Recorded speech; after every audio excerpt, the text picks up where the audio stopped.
just people around the Delaware campus and run it through them and make some further refinements. And then we tend to go to the State Department of Motor Vehicles. There generally are long lines. People are looking for something to do, and you get a cross-section of people. And that's really important to get that cross-section so that you get a good sense of what people are thinking. So we ask them about survey length and questions and whether they feel anything is biased.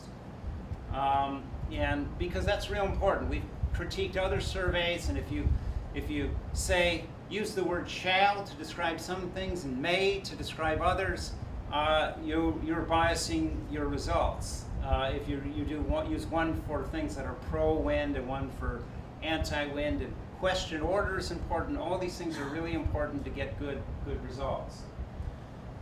The other thing that we learned over time is that every simulation has a viewing distance. And depending on the size of the image, you're supposed to hold it a certain distance away from you. And so we gave instructions to people on how to do this. We showed them different simulations. And it's important to get a high response rate as well in order that you don't have what's referred to as non-response bias.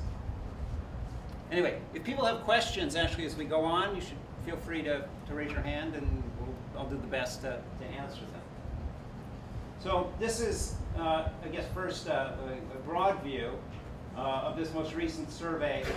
And we can look at a couple things, and you can see even amongst people who think they're going to have a view of the Delaware project, it's more than 2-to-1 support. So that's really quite good and really almost astonishing. And even our people who live very near the coast, you can see, again, we have very strong support. And statewide, we only have 15% opposition. Now, this has increased from when we did our 2006 survey. We actually have more opposition now. But we would attribute that mostly to the fact that at the time it was more hypothetical and people didn't know that much, and actually the level of opposition was only 4%.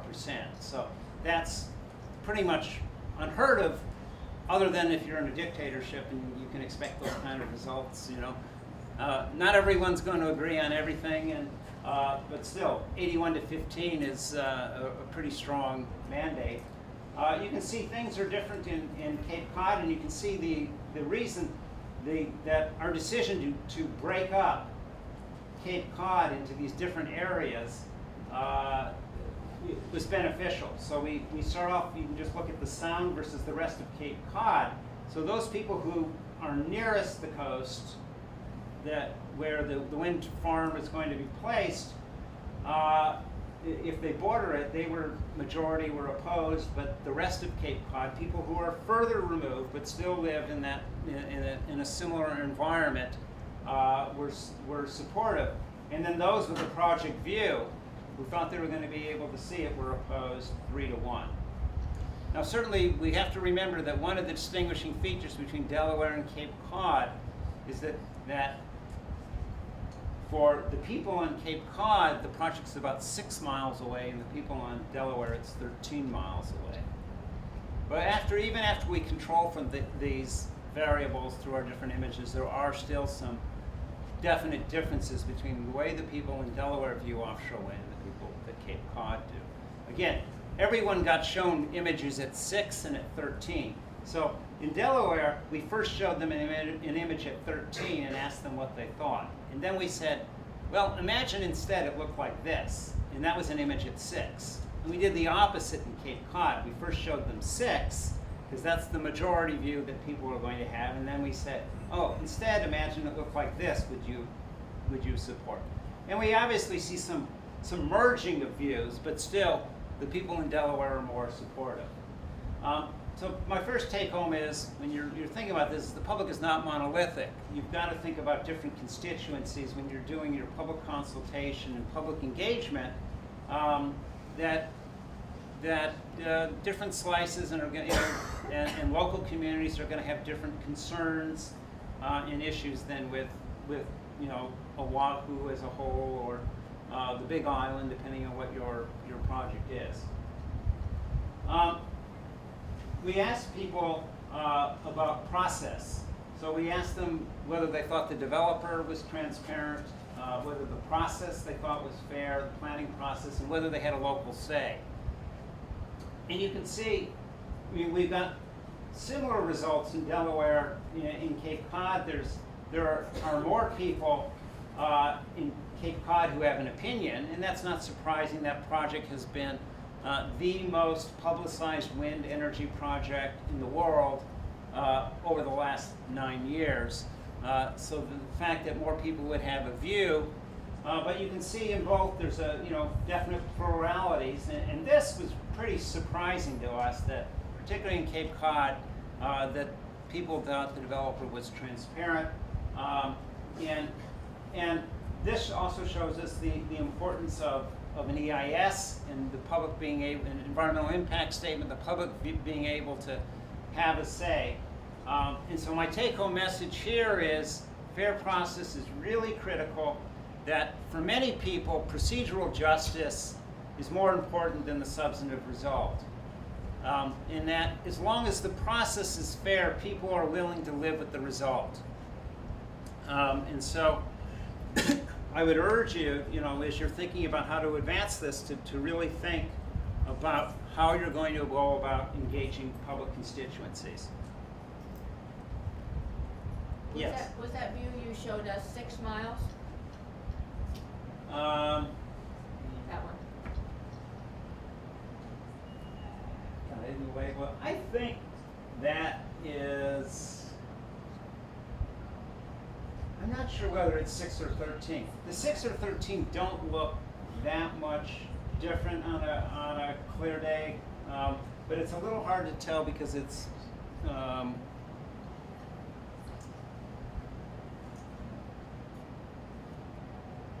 actually, I would think that's probably 6. I think that's probably 6. You can still see them at 20. Our wind turbine, which is on the coast, I've been told by people, I haven't been over there, that you can see it from Cape May, New Jersey, across Delaware Bay. So you can see that's about 14 miles away. Most days on the ocean, in my estimation, you won't be able to see it at 6 miles, particularly in the summer because of the haze. When I went out to Denmark, the wind farm was 6 miles offshore. I couldn't see it until we were 3 miles away. It's just hard to make out the individual wind turbines.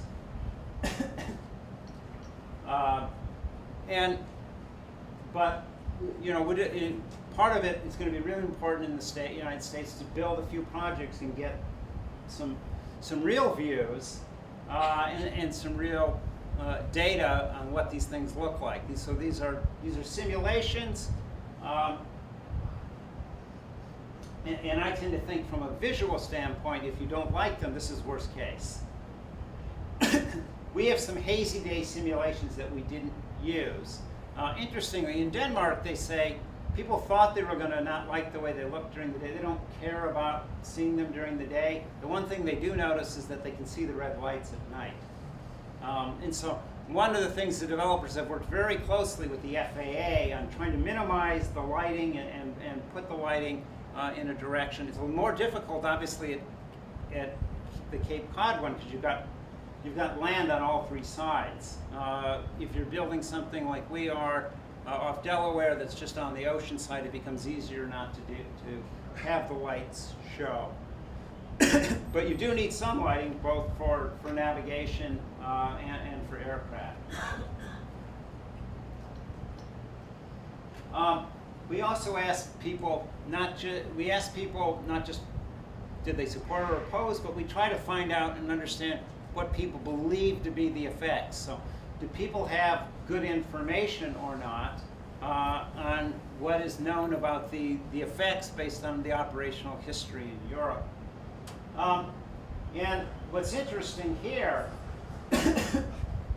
is that a lot of the potential negative effects dropped between 2005 and 2009.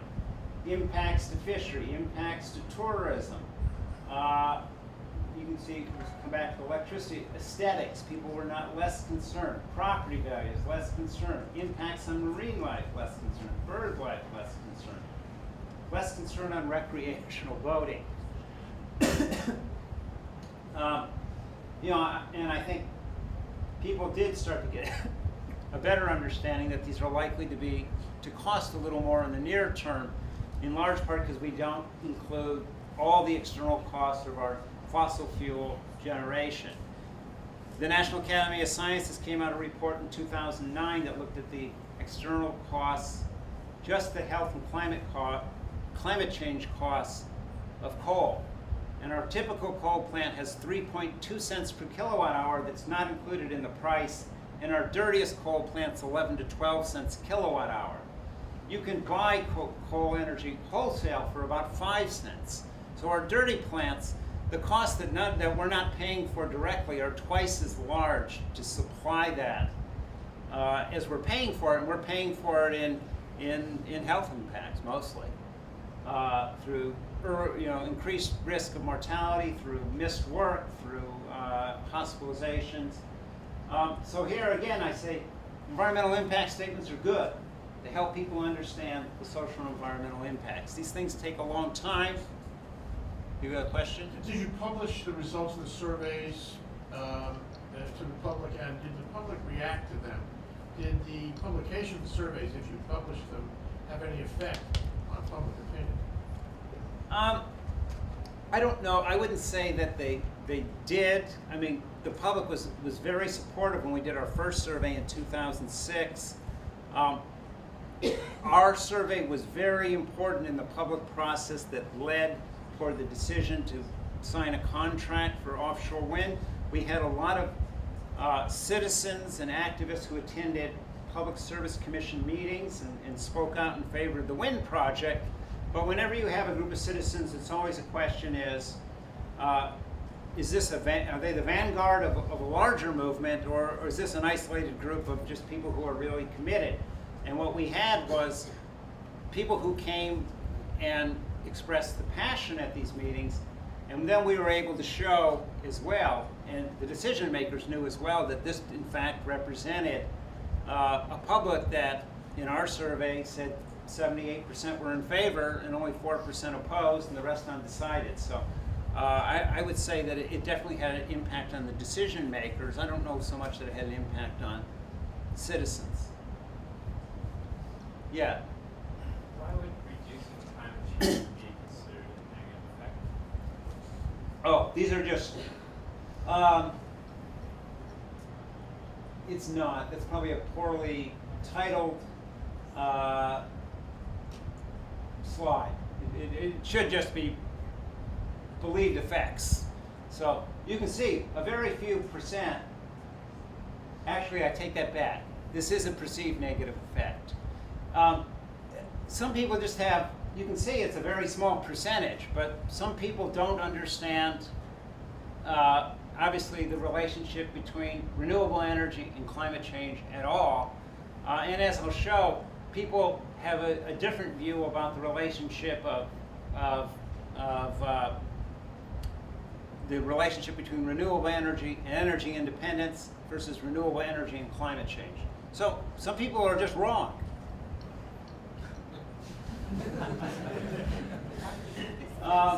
So this is, again, these are why did people support or oppose these offshore wind projects. And I want to point to energy independence. You can see large percentages think that this is a good thing. Wind energy is a good thing. People are tired of getting their energy from despots. And in my view, this is probably the most important. If you want these kinds of projects and you can come up with ways to move them forward, that energy independence, and you can see this is 2009. One would have thought that job creation would have been, we always hear job creation is the only thing anyone cares about, but our survey suggests that people care more about, or at least maybe they understood that